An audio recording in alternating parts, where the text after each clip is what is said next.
Hello, and welcome to the Soulful Self-Development Podcast. I'm so glad you're here. My name is Hannah Sutherland.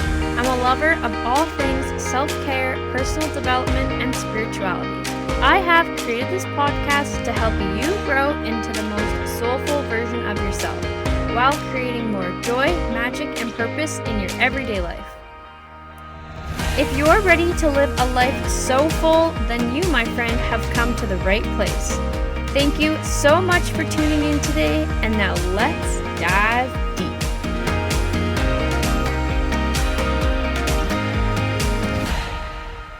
Hello, and welcome back to another episode of the Soulful Self-Development Podcast. I am super excited for today's episode. I had this download the other day, and I was like, oh my goodness, I'm going to make this a podcast. I've been on a roll with recording podcasts. I'm trying to get a handful of them ready before I launch this podcast in the new year. And I've just been having like floods of ideas. And so I've just been trying to record a bunch and stay inspired. And so I had this download that I was going to make a podcast about identity. And I am super, super excited to share my thoughts and ideas about this topic with you guys. So without further ado, let's begin. So identity is a combination of both physical and behavioral traits, and it is an expression of oneself. It's very important because it defines who you are. And I also like to think about identity as like who we believe that we are, right? Because we are the ones that identify as certain things. So on a really deep level, it's what we believe ourselves to be.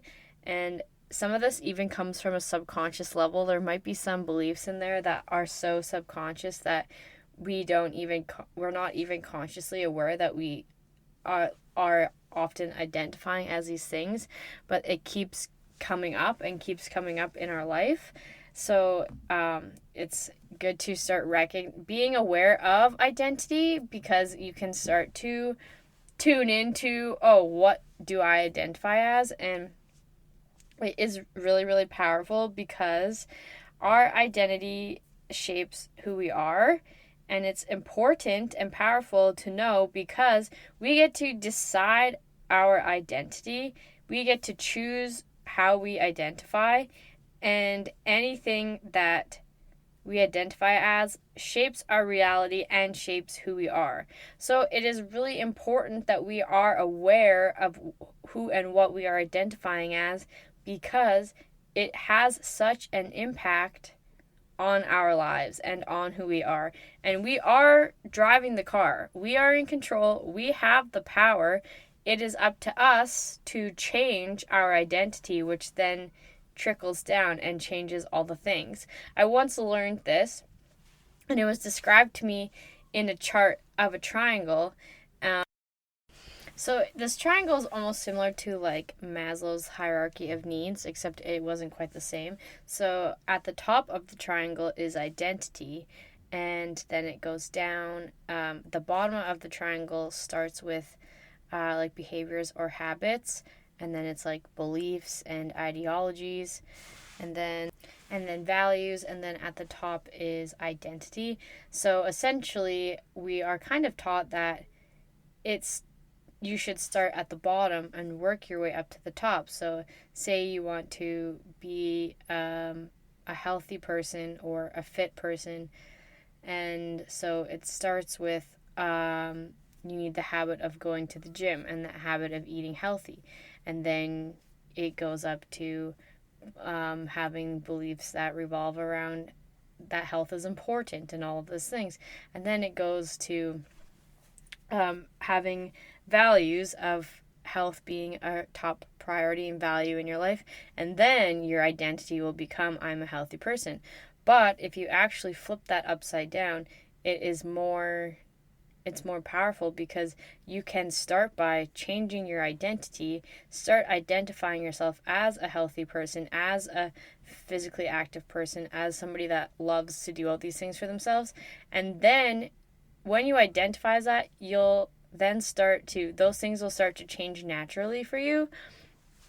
And then eventually it'll be a habit for you to go to the gym 5 days a week. And it'll be a habit for you to reach for vegetables over junk food. And it'll be it'll be a value to you to be healthy. When you're saying, I am healthy, I'm a physically active person all the time, you're identifying as that, you're choosing that as part of your identity, part of who you are, then it becomes part of your you value that, and it works its way back down this chart, and it works way faster and way more powerful with your subconscious mind and creating your reality than if you start with getting a gym membership and buying yourself some workout clothes, and then trying out the gym, and then trying to eat more healthy and doing all these things. It's going to take you a long time before that becomes your identity. But if you start by making a point of changing your identity and starting to identify as that person that you want to become, it actually will happen faster for you, and it's way more powerful. So when we change our identity, essentially it changes how we show up, and it changes our reality, which is kind of what I was just talking about when it comes to that triangle. So this is why it's really, really important that we be aware of what we choose to identify as, because you're giving power to whatever it is that you choose to identify as. So I'm just going to share a little bit of a story, and this is something that really in my life made this be duh in my head, because I am a dancer. I have always identified as a dancer. I danced growing up. From the time I could walk, I was dancing. It's part of my family. But there is a story that I have yet to tell you, and I will tell you in the episode that I make about manifestation. And something happened because it was family that ran the dance studio. Our families kind of had a falling out for a while, and we quit dance when I was the age of 12. And I didn't dance until I was about 15, and then I never danced again like I did. I wasn't in a studio where I was training and doing all different kinds of disciplines.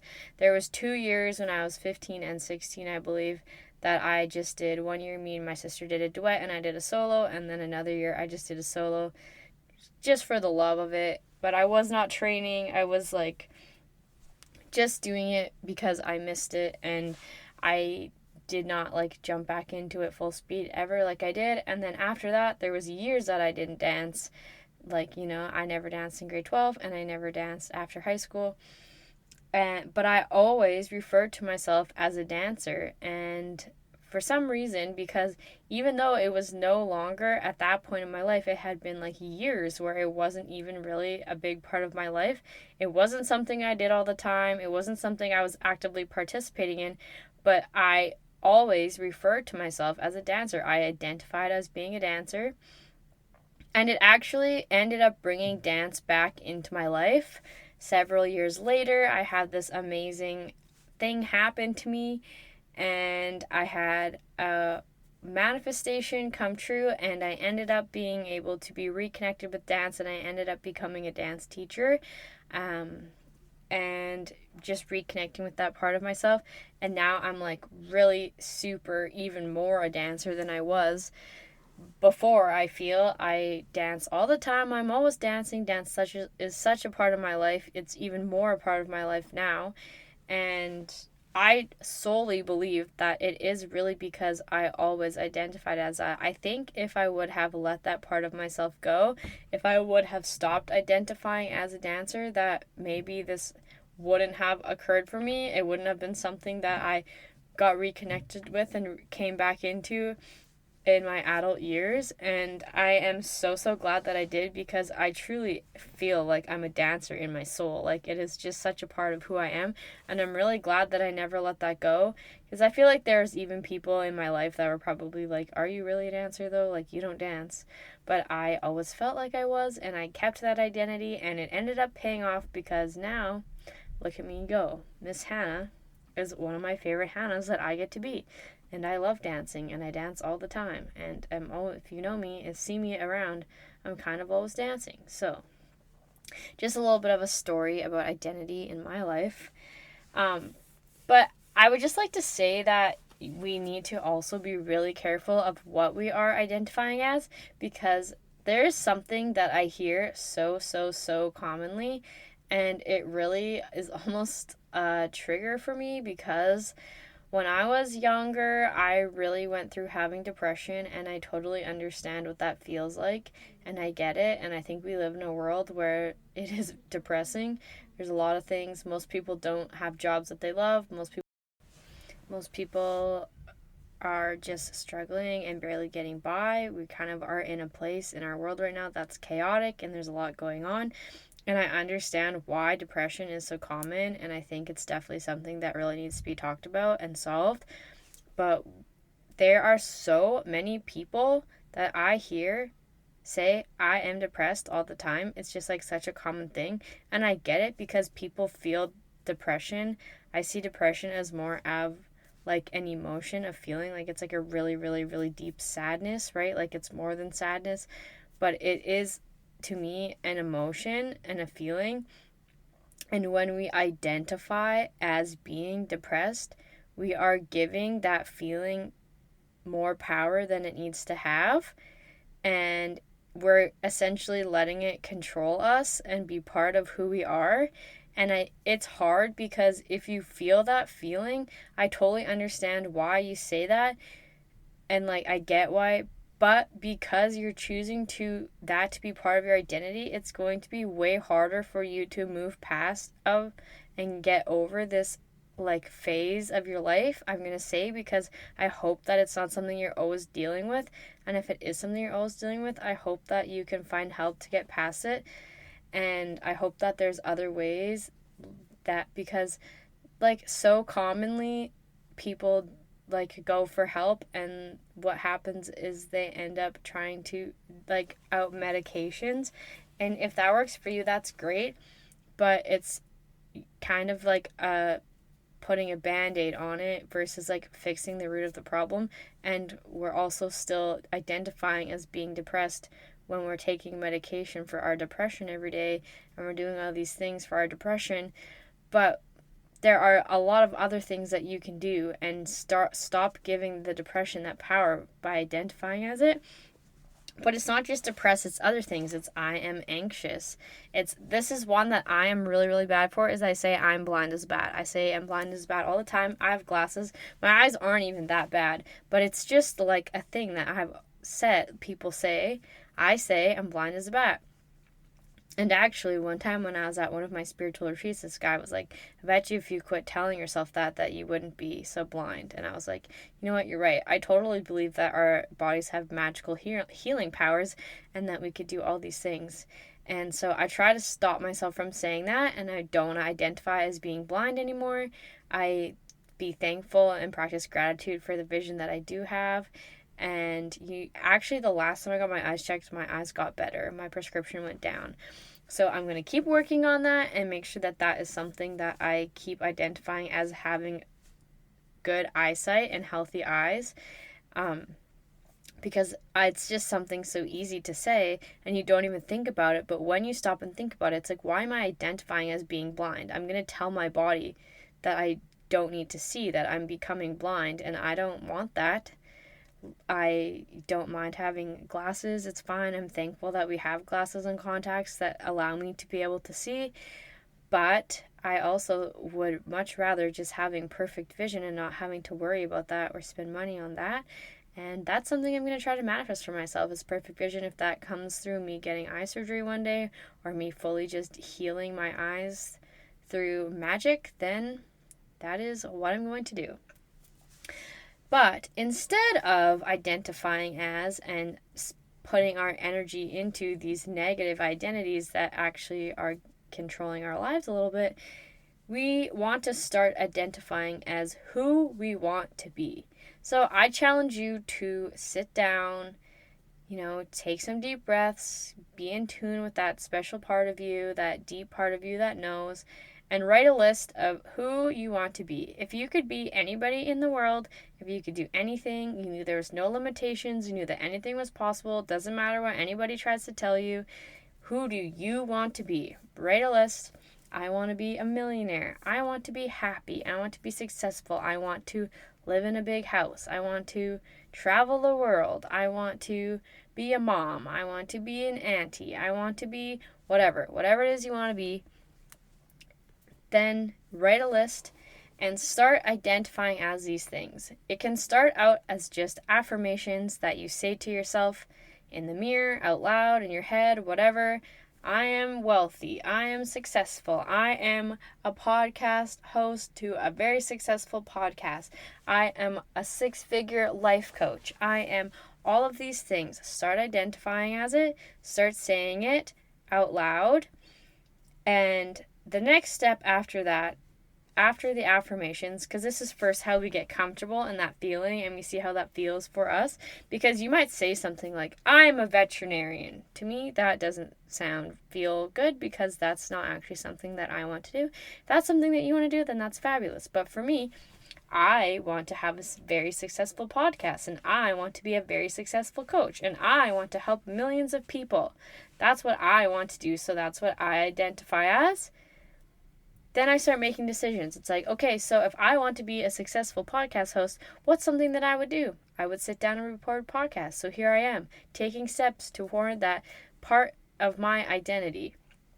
I want to be a life coach. So how would I make steps towards that? Well, I've been creating a course. I've been practicing coaching my friends. I've been studying different coaching skills. I've been doing all kinds of things for years now to make myself become a coach, because I started identifying as a coach, so I started doing things that coaches would do, and now here I am. I am a coach. And so that's kind of how it works. So we have to start with the identity and work your way backwards, and it will work better for you than starting with habits that person might have and trying to work up the ladder, because we're just climbing the ladder and it's a lot of work. And sometimes we don't get there. Sometimes we fall off the ladder. Sometimes the ladder falls. Sometimes we jump ship to a different identity because it's not working, or whatever the case. But this idea works really well. It has for me. It has for lots of other people. So it is something to keep in mind.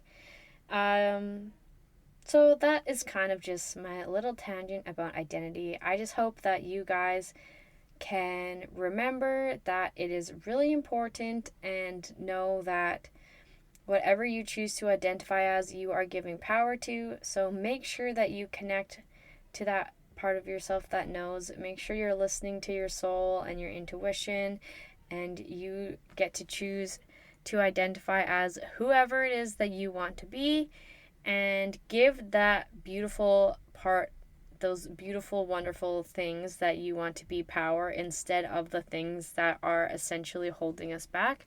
Because trust me, I've been there. I used to be that person. I used to identify as having extreme anxiety and depression and all these things, and I was like feeling like a lump, and I hated my life, and I was sad all the time. And now I identify as being magical and happy and loving to help people and being a dancer and all these things, and my life is full of joy and fun and love, and it's honestly so much better, and I wouldn't have it any other way. And I hope that this has inspired some of you to make a difference, to make an identity list and start making some changes, because you have the power. The power lies within you. Don't ever forget that. Well, this was a little bit of a quick episode today, but thank you so much for listening.